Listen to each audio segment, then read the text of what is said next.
Since the dawn of the first generation video game consoles, there have been exclusive games.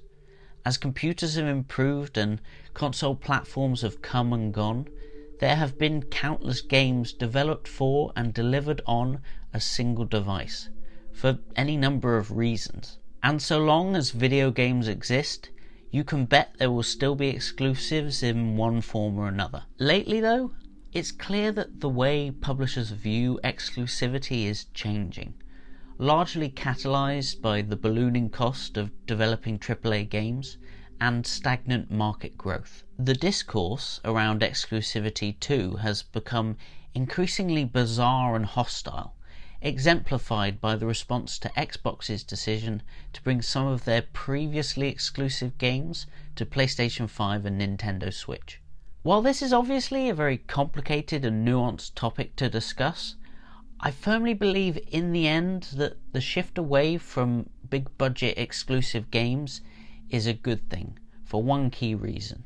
Because exclusivity and console fanaticism is completely ruining the way we view and discuss video games. It has created an environment where exclusive games on release are alternately attacked or defended by gamers who haven't even played them, but are eschewing objectivity in the name of brand loyalty.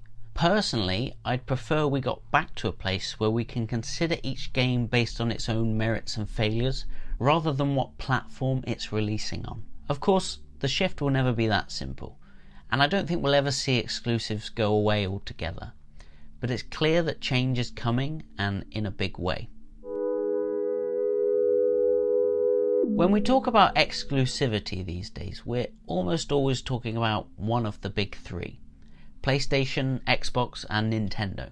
There are technically some small niche consoles available with their own exclusives, but they're not really inspiring a lot of discussion. You do see games releasing on none of the consoles and just on PC too, but because that's an open platform, it doesn't really count. And of course, you do see some games releasing exclusively on specific storefronts. And while that's interesting, it's not really what I'm talking about today, as I'd like to focus just on the consoles. In years past, there were other console platforms as part of this race with their own unique exclusives. But these days we're left with PlayStation, Xbox and Nintendo, and they're all in quite a unique position. I think it's fair to say that Nintendo are the most dependent on their exclusive games as part of their brand identity, and they're also the least likely to ever make any of their games available elsewhere. They've built a huge player base on a relatively underpowered device with its own unique strengths, and they've delivered a variety of games across many genres and at different budget levels. And so long as they don't botch the release of their next console, it's safe to say that they've built a sustainable framework for their business where exclusive games are part of their DNA and nobody expects any different from them. It seems generally like the discourse around Nintendo exclusivity specifically is basically non-existent outside of emulation enthusiasts. And this is largely because they've positioned themselves as distinct from the other two consoles. I can't, for what it's worth, see Nintendo taking its games multi-platform anytime soon. But it's not as if it isn't possible if they ran into trouble. Still, the more interesting conversation currently concerns PlayStation and Xbox. From the very beginning, Xbox and PlayStation have depended on their tentpole franchises not only to sell their consoles, but also to define the unique character of their individual platforms. Master Chief has long been the poster child for Xbox, just as Kratos has been one of PlayStation's most important. But they both have a variety of games which have been important in drawing the dividing line between the two consoles and fostering competition over the years. It's always been hard for most people to justify purchasing more than one or maybe two of the available gaming consoles. And so part of the purchasing decision each generation has been the question of, what do I want to play? Halo, Uncharted or Mario? Fable, God of War or Legend of Zelda? It's pretty clear though that the advent of online gaming and live service has changed the way we play forever. and these exclusives simply aren't as important to a growing portion of the fan base who primarily seek to play multiplayer games. I think this seems pretty obvious in the way that Xbox has struggled to sell consoles this generation compared with Sony. Obviously, the quality of their individual exclusive games is subjective, but I don't think Xbox has been far behind PlayStation, at least in terms of the number of these games this generation. Aside from that though, offerings like Quick Resume, Play Anywhere or Game Pass would seem like they should offer Xbox a significant edge. And yet, estimates suggest that the PS5 has sold roughly twice as well as the Xbox this generation, and that includes the budget option in the Series S. A huge title like Starfield doesn't seem to have made a significant difference to console sales, and even big upcoming games like Indiana Jones aren't moving the needle like they probably hoped they would. The PS4 defeated the Xbox One in a big way, and for a number of reasons. As the first generation where digital libraries of games became a big deal, they've built customer loyalty for a reason other than loving the brand itself, as people want to come back to that same library of games on a new device. Despite plenty of cross-platform play being available these days, people also generally like to be playing on the same platform as their friends or family, and so that has a cumulative effect as well. Plus, it makes sense that a lot of console gamers who just want the most seamless experience would naturally gravitate towards the market leader, because it seems like a safer investment that they would get to play the games they want to. And so they go for PlayStation 5 over Xbox. Xbox admitted themselves that they lost the console war in the most important generation, and it seems like even their tentpole releases aren't winning gamers over in the way that they would have hoped, or the way they likely would have in previous generations. In fact, I'd argue they're causing them a lot of headaches and issues instead, and to prove that, you need not look further than Starfield. There are many examples where I think an exclusive release hampered a game's performance, and for a variety of contextual reasons. But I think that Starfield is a perfect recent example of exactly how exclusivity can hurt a game more than help it. Now, it's fair to say that at the time of Starfield's release, Bethesda Game Studios was not as well loved as they were 10 years prior. But still, as the creators of Skyrim and Fallout 3, a huge new space RPG was very exciting. Before Xbox acquired Bethesda, I basically only saw excitement for Starfield online. And then after they did, there was a great deal of discussion about whether Starfield would end up being an Xbox exclusive. And then, when it was announced it would be, a subset of the Bethesda fanbase on PlayStation immediately turned sour and stayed that way. From then, all the way up to release, it's obvious that the vitriol directed at Starfield from people who hadn't even touched the game has had a knock-on effect on its reception. People are allowed to not like a game, and they're allowed to not be interested in playing a game as well. But there was a sizable group of people who were just praying for Starfield to fail for no other reason than the fact that it was exclusive. It's not like I don't understand some of the reasons why either. If you can't easily or cheaply play a game, then of course you don't really want it to be good.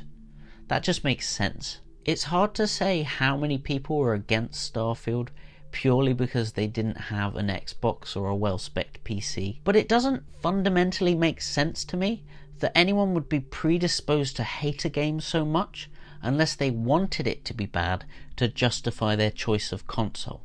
I'm sure there are some people who are just blindly loyal to a brand and hate it for that reason, but I have to believe that's a very small minority. I do kind of get it though, is my point. It really sucks not being able to play a game because you're limited by budget or situation. There have been plenty of games I've been interested in that I've missed out on playing, at least at release. And I know that there's a part of me that always wanted them to be bad so that it didn't matter as much.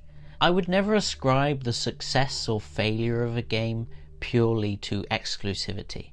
But my point is just that it clearly does have an effect on its reception by the general audience. I don't think Starfield would have been given such a hard time had it released on all platforms. And the problem is that that negativity is infectious, because even if it starts with just a few people, it can easily spread online and lead to a situation where people are ignoring or avoiding the game altogether because they're convinced by a collective sentiment online that it's just a bad product. I think there are many reasons why people ready themselves to hate a game like Starfield, but exclusivity is a big one, and it goes both ways too. I've seen some people say that if Starfield were a PlayStation exclusive, it wouldn't get nearly as much hate. And while I do think there might be some truth to that, I also know that if that were the case, there's a subset of the Xbox community who would then be predisposed to hating it, even though they praised it as an Xbox release. We have no possible way of knowing how a game like Starfield would have been received in an alternate universe where it was a PlayStation exclusive.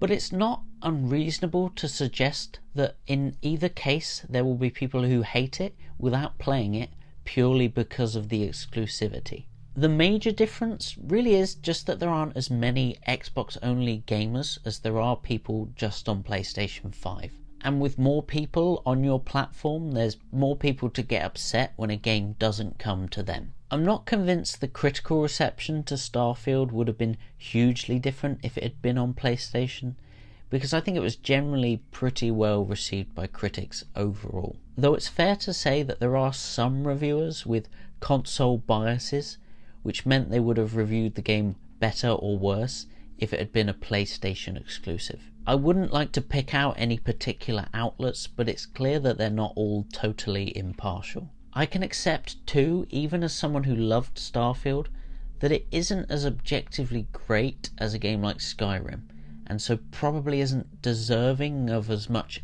adoration as that game. I do seriously wonder though, if Skyrim had been released today exclusively on Xbox, how it would be received differently by gamers on all platforms. Because it certainly had enough problems at launch which could have been weaponized by people predisposed to hate it because of that exclusivity. I'm aware that, as someone who has defended Starfield, I'm automatically an Xbox fanboy in the eyes of some, but I've always tried to be basically platform agnostic. I simply want to discuss the merits and failures of any and every game, regardless of where it's available. But it sometimes feels like the console fanaticism prevents us from having a balanced and open discussion.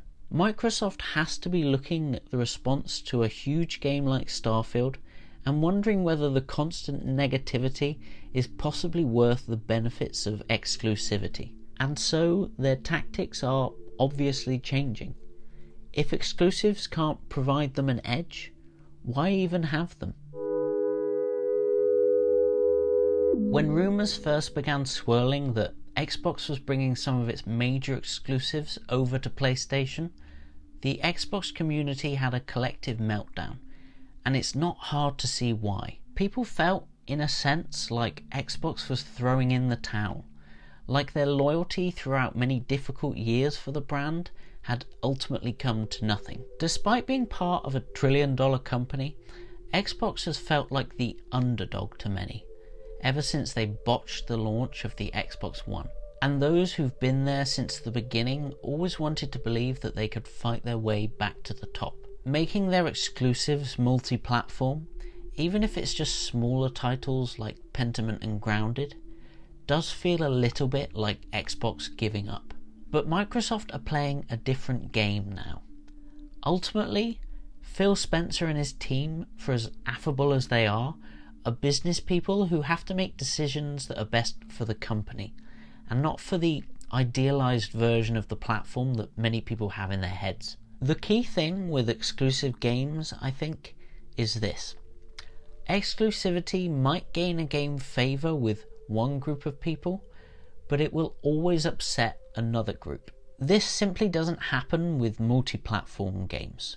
It doesn't mean there aren't biases involved though, because obviously if you're a die-hard Harry Potter fan, then you're more readily going to defend Hogwarts Legacy, for example. And I also think people have biases against specific reviewers or media outlets, and against games which are competing with another game that they already like.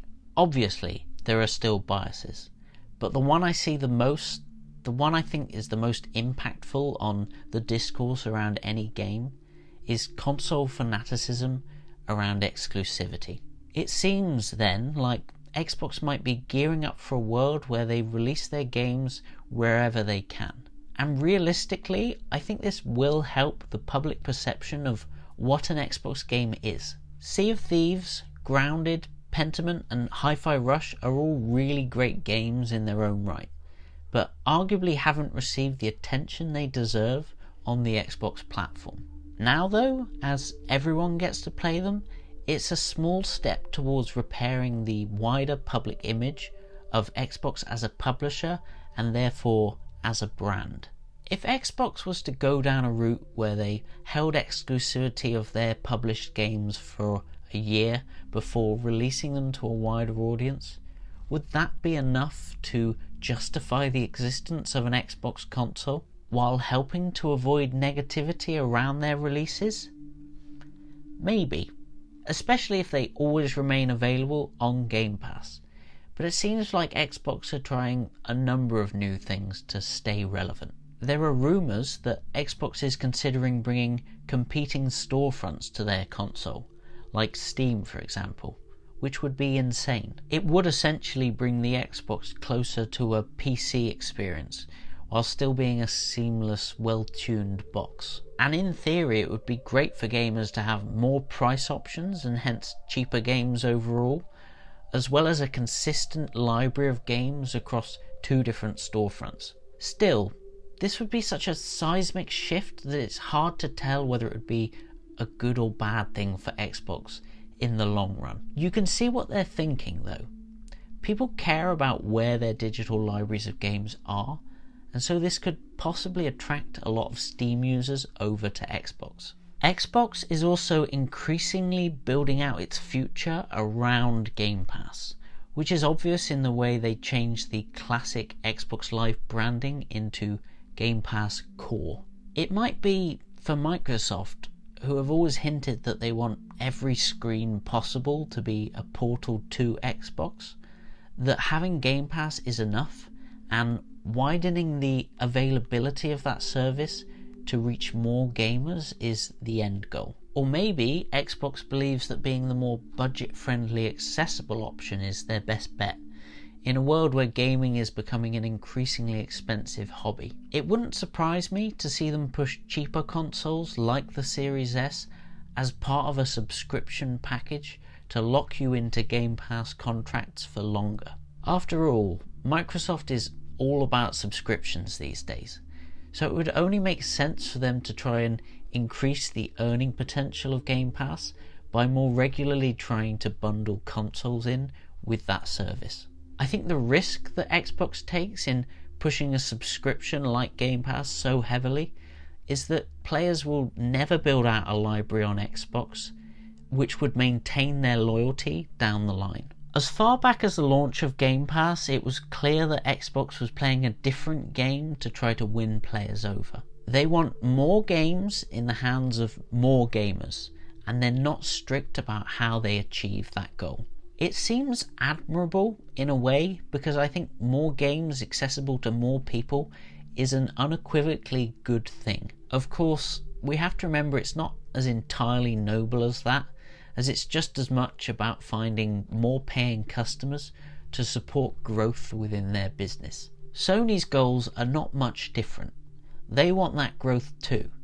It's just that they currently have a larger inbuilt audience to buy their games. The way that Sony executives continue to talk though, it seems increasingly likely that they'll bring more of their games, if not to Xbox, at the very least to PC much sooner. Xbox have essentially opened the floodgates after all, and so it's a lot less dangerous for Sony to follow their lead at this point. Of course, all this raises an obvious question of what would these consoles do if they said goodbye to exclusives altogether? If you imagine a world where Halo is on PlayStation and God of War is on Xbox, what do these platforms do to continue to justify their existence and compete with one another? There's a serious question to be asked about what these consoles really offer players aside from those exclusives. Chiefly, I think it's the seamless gaming experience they offer, but it's a lot harder to compete with the nuances of something like that. In the end, I think it's in the hands of the fans to decide for themselves where their breaking point is with this kind of stuff. But I would seriously expect both platforms to continue to test the waters and see what they can get away with. I personally think that part of the reason both consoles are hesitant to abandon physical media is because they're fearful of inadvertently giving their competitor an advantage. I don't want physical games to go anywhere, but I think that both of these platforms would prefer to have total control over the pricing on their digital platforms. As soon as one of them committed to that though, the other would have a clear advantage, if only for an apparently increasingly small subset of players. As much as PlayStation sits in the dominant position currently, it's clear that they're watching every move Xbox makes very closely. You can see this in the changes they've made to PlayStation Plus to offer a collection of games like Game Pass. And so, with the first few Xbox games going multi-platform, it will be interesting to see how PlayStation responds. It seems like the console war we knew for so long is finally over, but that doesn't mean that Xbox and PlayStation are done competing. Though exclusives have always played a big role in the success of competing gaming platforms, it's clear that the current gaming climate has made them less important to consumers overall. There are a million reasons why someone would choose one platform over the other in past generations and today, but it's clear that priorities have changed for many. Price, community, features, brand loyalty and performance are all important to players. And many are no longer swayed by exclusives when they're chiefly playing FIFA or Fortnite. Just as well, it's increasingly difficult for an expensive AAA game to succeed, and so publishers want less and less exclusivity too.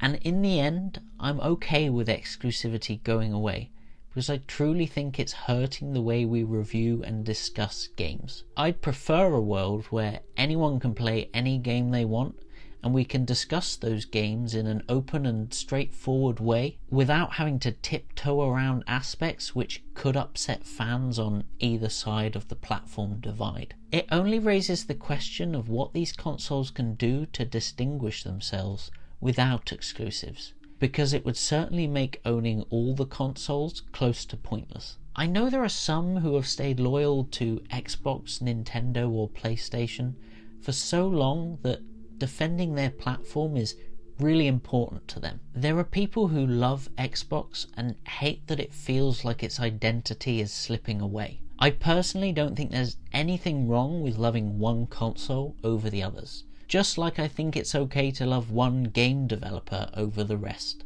I also think it's okay to actively defend that console or game developer against slander. I simply don't think it's reasonable to be predisposed to hate a game just because it's on another console. I'll simply say that it's so much more fun and fulfilling to play a game without a self-imposed and completely unnecessary bias. To enjoy or hate a game on its own terms, and to engage with discussion without resorting to console warfare. Ultimately, developers want as many people as possible to play their games. Gamers want to play as many great games as they can, and publishers want to sell as many games as they can. So it seems, in a way, like almost everyone should want less exclusivity. And it's strange that we haven't gotten to this point sooner. But I'd love to hear what you think. Do you think that Xbox and PlayStation need exclusives? And where do you think the industry is going with this in the long term? Let me know in the comments, and don't forget to like and subscribe if you'd like to hear me talk about more video game stuff. Otherwise, I'll see you next time around.